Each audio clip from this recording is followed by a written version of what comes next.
দেখুন, কেউ ভাবতেই পারেন দলের মধ্যে এত প্রতিবাদ, নেতা মন্ত্রীদের এত কটাক্ষের পরেও বিজেপি কেন এই অন্য দল ভাঙানোর খেলায় নেমেছে। এর উত্তর খুঁজতে গেলে একটা হিসেব বুঝে নেওয়া খুব দরকার। বিজেপি এ রাজ্যে 208টা আসন পেয়ে ক্ষমতায়, 2/3 বেশি বিধায়ক তাদের পকেটে।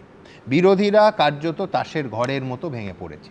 তাহলে তা সত্ত্বেও রাজ্যসভা বা লোকসভার সাংসদদের ভাঙানোর এই বাধ্যবাধকতাটা কেন? কারণটা খুব পরিষ্কার। বিজেপির মতাদর্শগত 4টে এজেন্ডা পূরণ, যার জন্য সংসদের 2 কক্ষেই 2/3 সংখ্যাগরিষ্ঠতা তাদের দরকার। 1, লোকসভার আসন সংখ্যা পুনর্বিন্যাস করে 50% বাড়াতে হবে। 2, মহিলা সংরক্ষণ বিল পাশ করতে হবে। 3, অভিন্ন দেয়ানি বিধি। এবং 4, ওয়ান নেশন ওয়ান ভোট। এই এজেন্ডা 4টে পূরণ করতে বিজেপির দরকার সংখ্যা, নাম্বারস। সেই সংখ্যা বৃদ্ধির তাগিদেই শুধু পশ্চিমবঙ্গ নয়, গোটা দেশ জুড়ে এই বিরোধী ভাঙানোর প্রক্রিয়া চলেছে। মনে করুন, প্রথমে আপ, তারপর উদ্ধব ঠাকরে শিবসেনা, তারপর তৃণমূল। আবার বলছি, এই প্রক্রিয়া কিন্তু গোটা দেশ জুড়ে চলছে এই মুহূর্তে। কিন্তু কথা হচ্ছে, মানুষ এসব কি মেনে নেবে? মাত্র 9 মাসের মধ্যে ফলাফল উল্টে দিয়ে বিহারের বাঁকিপুর কিন্তু দেখিয়ে দিয়েছে all is not well। 9 মাসে ভোট কমেছে 27%। 31 বছরের বিজেপি দুর্গ চুরমার হয়েছে। শুভময়দা, কি বলবেন? মানুষের রায়ের ওপর বেশি খেলাধুলো করলে মানুষ এইভাবেই কি তাহলে শিক্ষা দেন? হ্যাঁ শুনবো, আমি শুরুতে যেটা বলবো, আমার তো কোনো দলের দায় নেই। আমি কিন্তু ব্যক্তি হিসেবে যে কথাটা বলতে চাইবো, আমারই হাতে এত দিয়েছো সম্ভার, জীর্ণ করে ওকে কোথায় নেবে?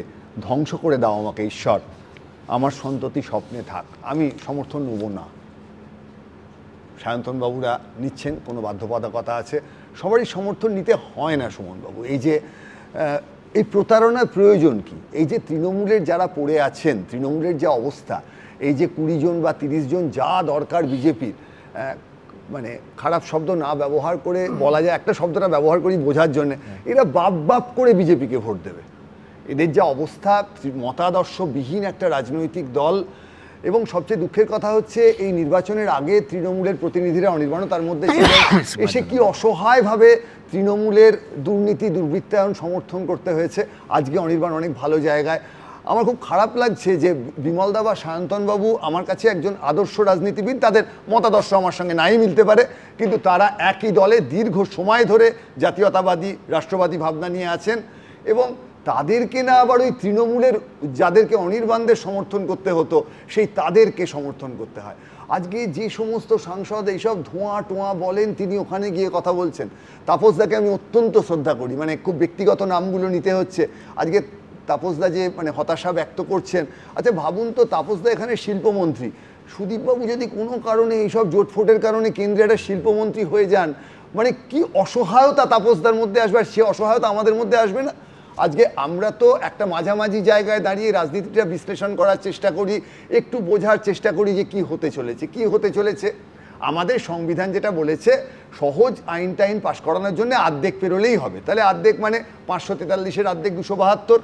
আর বলেছে যেগুলো অত্যন্ত গুরুত্বপূর্ণ তার জন্য 2/3 লাগবে। তার জন্যে 2/3 হলে হচ্ছে 362। এই যে 1-2 আর 1-3-এর মধ্যে পার্থক্য হচ্ছে 1-6। একটু অঙ্ক কষতে দেখবেন 90টা আরও লোকসভার আসন লাগে। আর তার সঙ্গে বিজেপির 272-এর চেয়েও 32টা কম ছিল, তারা 240 পেয়েছেন। তারা জোট করেছেন, তারা তো প্রথমবার যখন ক্ষমতায় এসেছিলেন বিপুল সংখ্যাগরিষ্ঠতা ছিল। আজকে তাদের সামনে একটা লক্ষ্য আছে, রাজনৈতিক দল তার লক্ষ্য পূরণ করার জন্য কৌশল নিচ্ছেন, সবই হচ্ছে। কিন্তু খুব কি দরকার ছিল? যারা বিজেপির সমর্থক পশ্চিমবঙ্গে, যারা সৎভাবে দলটাকে এত বছর ধরে সমর্থন করেছেন, তারা আজকে এসে কি বলবেন না বলবেন, ও এই পশ্চিমবঙ্গের শিল্প করার জন্য সৌরভ গাঙ্গুলি আর মমতা বন্দ্যোপাধ্যায় স্পেনে বসে শিল্প নিয়ে আলোচনা করত, আর এলাকার উন্নয়নের জন্য শুভেন্দুবাবু আর তৃণমূলের মানে সমস্ত দলবদলু এমপিরা এলাকা উন্নয়নের জন্য দিল্লিতে বসে আলোচনা করছেন। কেউ বিশ্বাস করবে এই কথাগুলো? ফলে আমাদের সামনে যেটা বারবার আমরা বলতে চাইছি, নিশিকান্ত দুবে রেফারির মতো বাঁশি নিয়ে বসে আছেন। দেখুন, তৃণমূলের এই নেতা নেত্রীদের না, যারা একেবারে মতাদর্শবিহীন, তাদের একটা লক্ষ্য ছিল, তাতে বিজেপি কংগ্রেস সবাই সমর্থন করেছে, সিপিএমকে সরাতে হবে। সেই লক্ষ্যে তারা 2011 সফল হয়েছেন। তাদের সেলফ লাইফ চলে গেছে, আমরা সবাই জানতাম এই দলটা আর থাকতে পারে না। এবং একই রকমভাবে আমি খুব অবাক হব যে রাজনৈতিক নেতারা আজকে এইভাবে তৃণমূল ছেড়ে বিজেপির দিকে যাচ্ছেন, তাদের এই বিজেপিকে 2/3 পাইয়ে দেওয়ার পর তাদের আর কোনো রকম সেলফ লাইফ থাকবে কিনা, তাদের আর কোনো মূল্য থাকবে না রাজনীতিতে। কিন্তু সৌমাদা আরেকটা ব্যাখ্যা হচ্ছে তারা মূল্য এবং তাদের রাজনৈতিক ভবিষ্যতের কথা ভেবে যাচ্ছেন না, তারা চাইছেন যে তারা একেবারে নিরাপত্তা এবং তাদের যদি কোনো পূর্ব কৃতকর্ম থাকে এই সরকার যেন ক্ষমা সুন্দর দৃষ্টিতে দেখে। দেখবে বিজেপি তাদের ছেড়ে দেবে, একটু শেষ করিনি, বিজেপি তাদের ছেড়ে দেবে, কিন্তু তাদের ভবিষ্যতে কোনো রাজনৈতিক দলে গিয়ে যদি না বিজেপি দাঁড় করায়, এখন বিজেপি পশ্চিমবঙ্গের পরের নির্বাচনগুলোতে ভালো জিতবে, যদি তারা না দাঁড় করায় এবং সেইখানে যে প্রশ্নগুলো আসছে বিজেপির মধ্যে থেকে যে প্রশ্নগুলো উঠছে, তাদের নির্বাচনে দাঁড়ানো সহজ হবে না। আমি শেষ করি একটা কথা বলে, তথাগতবাবু আদর্শগতভাবে অনেক দিন ধরে কথা বলেন, তার অনেক কথা আমার পছন্দ হয় না। তিনি আজকে বলেছেন আদর্শগত দিক থেকে তৃণমূলের সঙ্গে বিজেপির নৈকট্য হতে পারে না। এই কথা একেবারে ভুল। তৃণমূল কংগ্রেসের কোনো মতাদর্শ নেই, যাদের আদর্শ নেই তাদের সঙ্গে যে কোনো দলের নৈকট্য হতে পারে। ফলে বারবার করে বুঝতে হবে, এদের এই তৃণমূল কংগ্রেস থেকে দলবদলু লোকদের অন্য দলে ঢোকা যদি না আটকানো যায়, তাহলে এই রাজনৈতিক প্রতারণা, বিশেষ করে পশ্চিমবঙ্গের মানুষের ওপর রাজনৈতিক প্রতারণা চলতেই থাকবে। এবিপি আনন্দ, এগিয়ে থাকে, এগিয়ে রাখে।